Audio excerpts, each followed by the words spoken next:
La economía española ha crecido un 16,7% en el tercer trimestre del año 2020, el mayor crecimiento de su historia y por tanto para muchos algo totalmente inesperado. Y si bien es verdad que la tasa de crecimiento ha sorprendido por su intensidad, entra dentro de lo que cabía esperar que la economía española experimentara un muy fuerte crecimiento económico en este tercer trimestre del año. Insisto, ha sido mayor de lo esperado, se esperaba entre un 10 y un 15% de crecimiento y finalmente ha rozado el 17%, por tanto mejor de lo esperado, pero en todo caso en la dirección esperada. Pero ¿por qué se ha producido esto? ¿Cómo es posible que hayamos crecido tanto en el tercer trimestre del año después de habernos hundido tanto en los trimestres anteriores? Pues bien, crecemos tanto en gran medida porque nos hundimos mucho con anterioridad. De entrada, entendamos cómo se calculan estos porcentajes de variación del Producto Interior Bruto. El Producto Interior Bruto, el PIB, lo que mide es el valor de todos los bienes y servicios finales producidos en un determinado periodo de tiempo dentro de una economía. Por ejemplo, imaginemos que en el primer trimestre del año una economía produce 100 ordenadores. En el segundo trimestre del año, como consecuencia de la pandemia, se paraliza la mitad de la economía y esa economía únicamente produce 50 ordenadores. Ha pasado de producir 100 a producir 50. En este caso tendríamos que la caída del PIB intertrimestral del primer al segundo trimestre ha sido del 50%.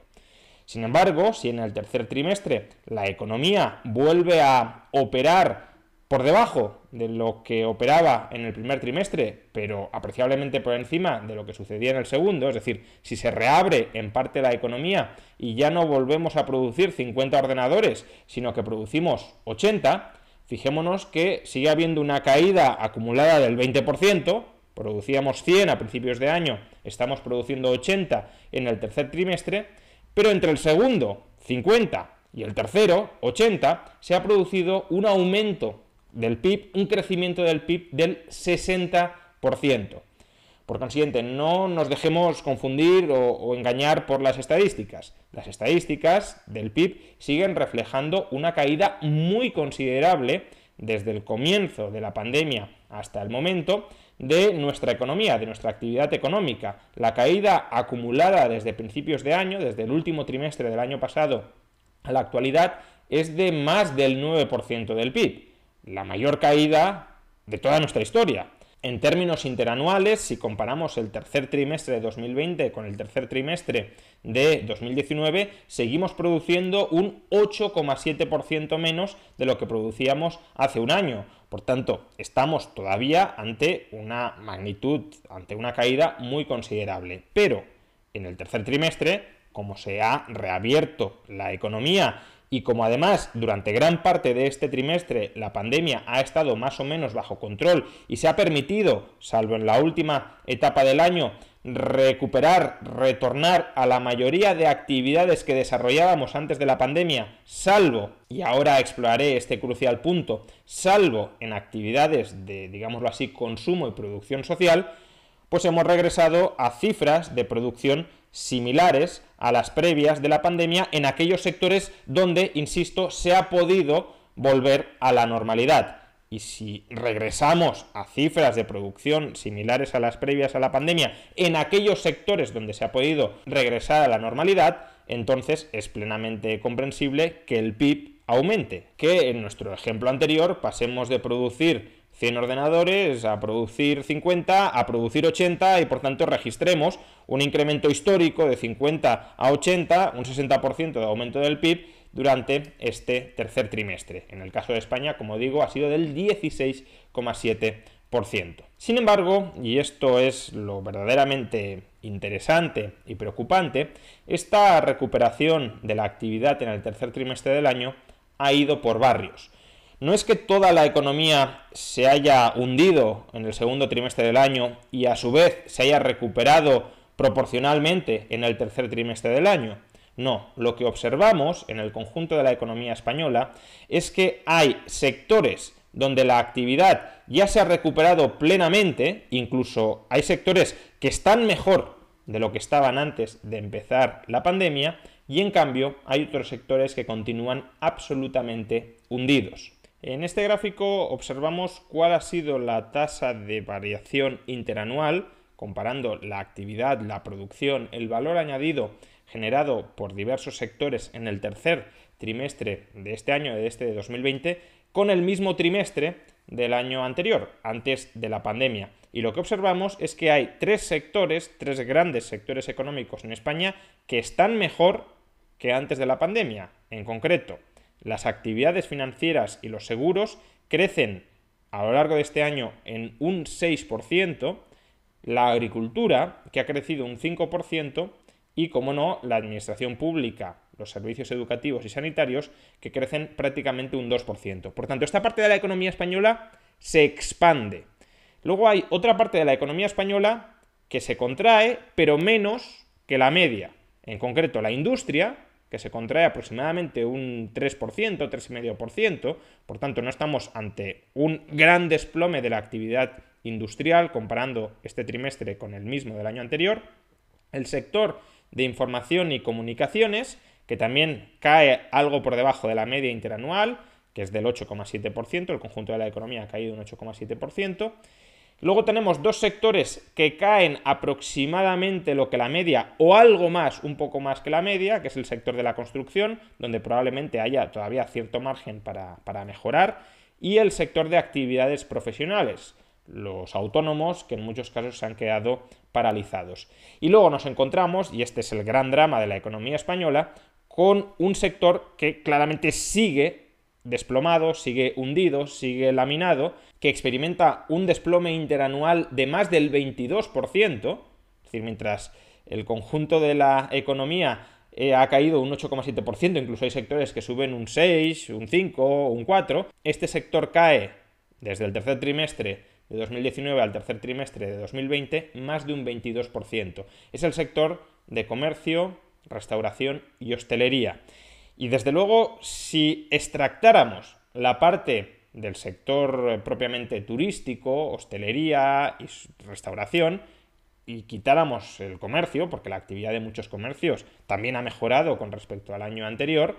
nos encontraríamos, solo en el caso de hostelería y restauración, con caídas claramente superiores a ese 22%. Por tanto, ese es el panorama de la economía española. Es un panorama que algunos economistas han descrito como recuperación en forma de K. ¿Por qué recuperación en forma de K? Pues porque algunos sectores crecen, el palo creciente de la K, y otros sectores se hunden o se mantienen hundidos, el palo decreciente de la K.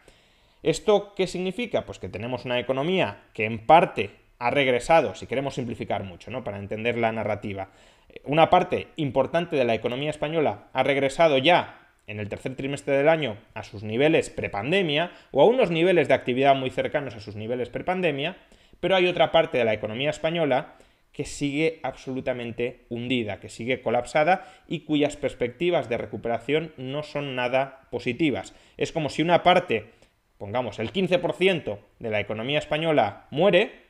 y si muere el 15% de la economía española, opera sistemáticamente, por ejemplo, a un 50% de capacidad, pues eso explicaría que, aunque todo el resto de la economía mantenga más o menos su actividad con respecto al año anterior, si el 15% de la economía cae un 50%, la economía te cae en su conjunto un 7,5%. Insisto, aunque el otro 85% mantenga su actividad, no caiga en absoluto, mantenga el mismo PIB prepandemia, si lo que constituye el 15% del PIB te cae un 50%, en el agregado la caída de la economía es del 7,5%. Pues bien, más o menos eso es lo que ahora está sucediendo en España. Una parte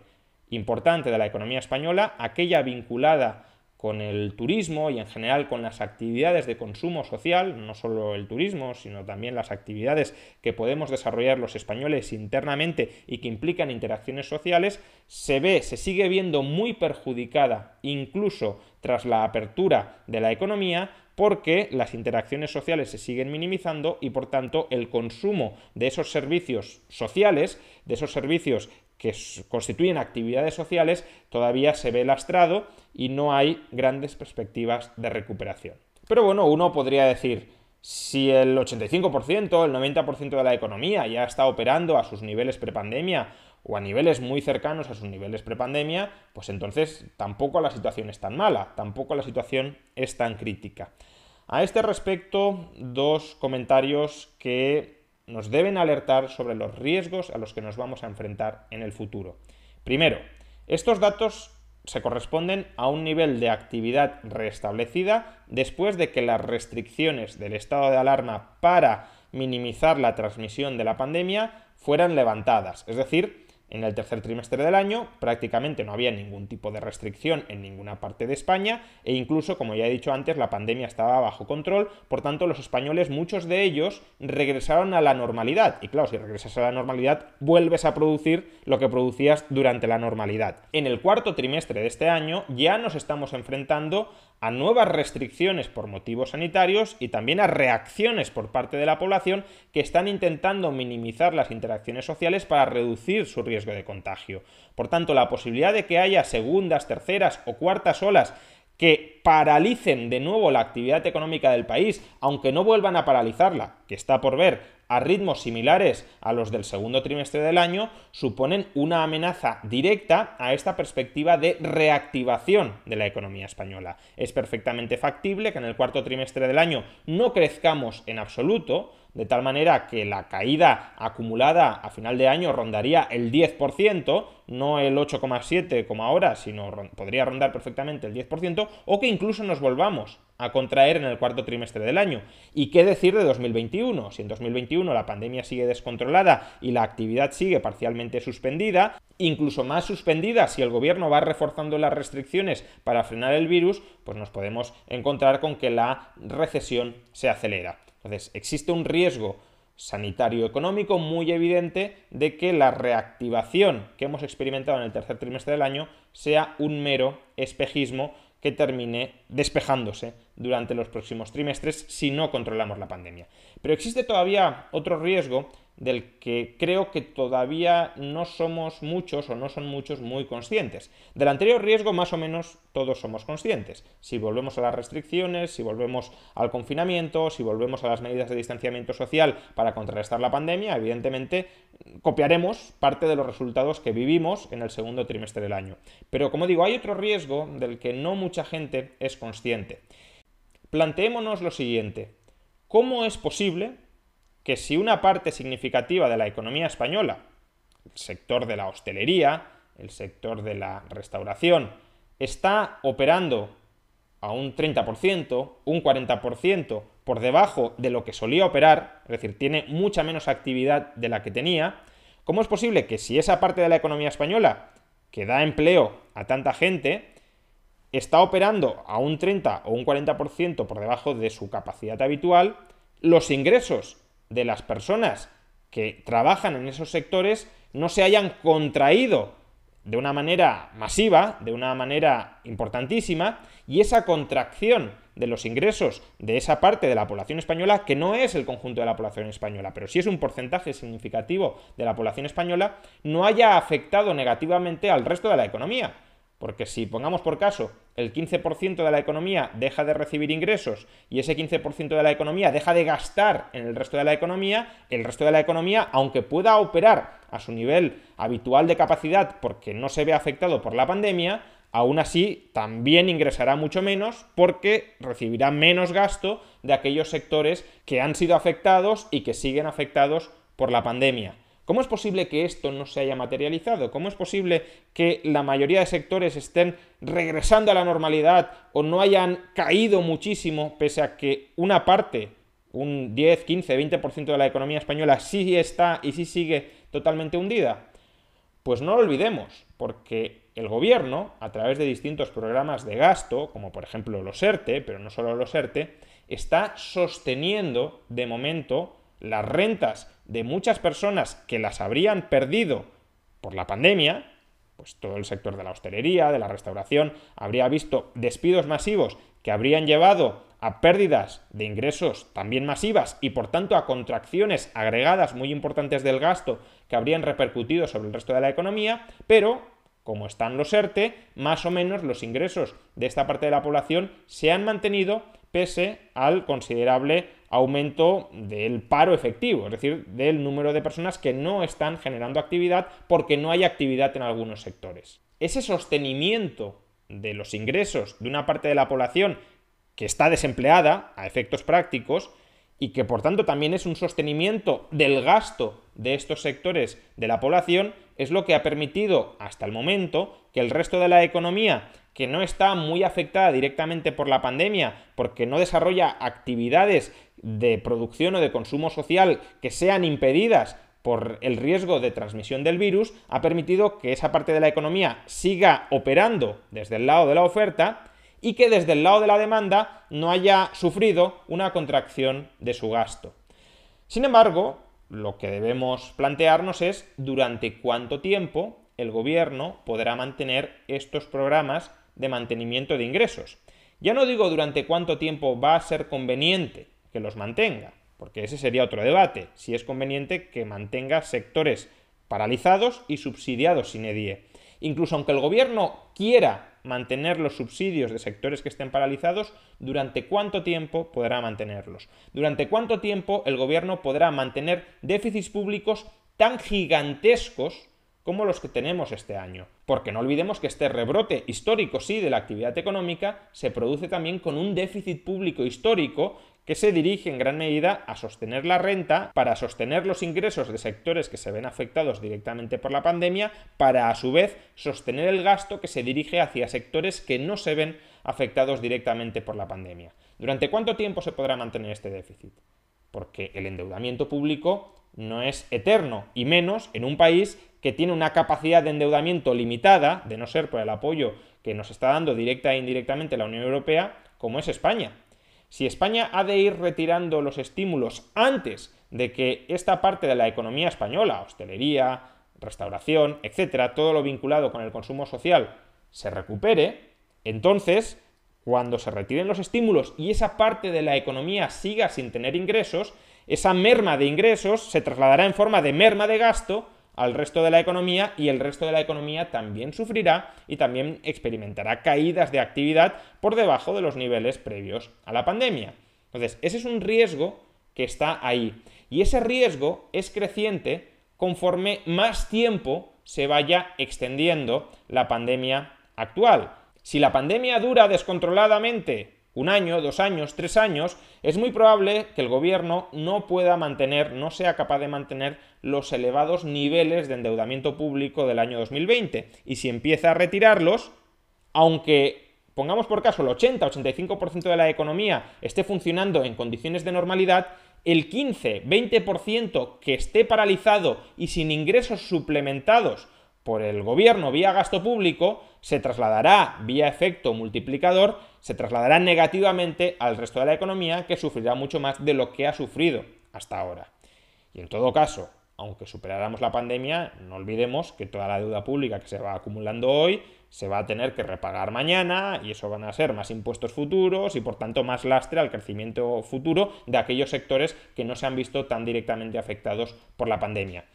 Pero me quiero centrar en el escenario de que no logremos contrarrestar, derrotar a corto o medio plazo a la pandemia, sino que ésta se instale como un mal relativamente endémico dentro de nuestras economías. Cuidado, porque ese escenario es verdaderamente aterrador. Por un lado, tendríamos que la actividad económica se vuelve a paralizar directamente en muchos sectores de la economía para evitar los riesgos de contagios y volver a contener el virus, y por otro lado, tendríamos que el alargamiento de esta crisis económica va dejando cada vez más heridas abiertas por el camino y va reduciendo la capacidad del Estado para mantener artificialmente el gasto con cargo al endeudamiento público. Si combinamos mayor parálisis de la actividad con menor capacidad de estímulo por sobreendeudamiento del sector público, nos encontramos con que la crisis económica ni muchísimo menos ha terminado. Puede volver, y puede volver con más intensidad durante los próximos trimestres si la pandemia sigue entre nosotros. Y si algo ha acreditado hasta el momento España y muchos otros países europeos, es que la asignatura en la que obtienen peor nota es justamente el control de la pandemia. Ser capaces de erradicar el virus de dentro de nuestras economías, como lo han logrado otros países, Nueva Zelanda, Australia, Vietnam, Japón, Taiwán o incluso Uruguay. Y si seguimos obteniendo un suspenso en el control epidemiológico de la pandemia, entonces la economía también suspenderá.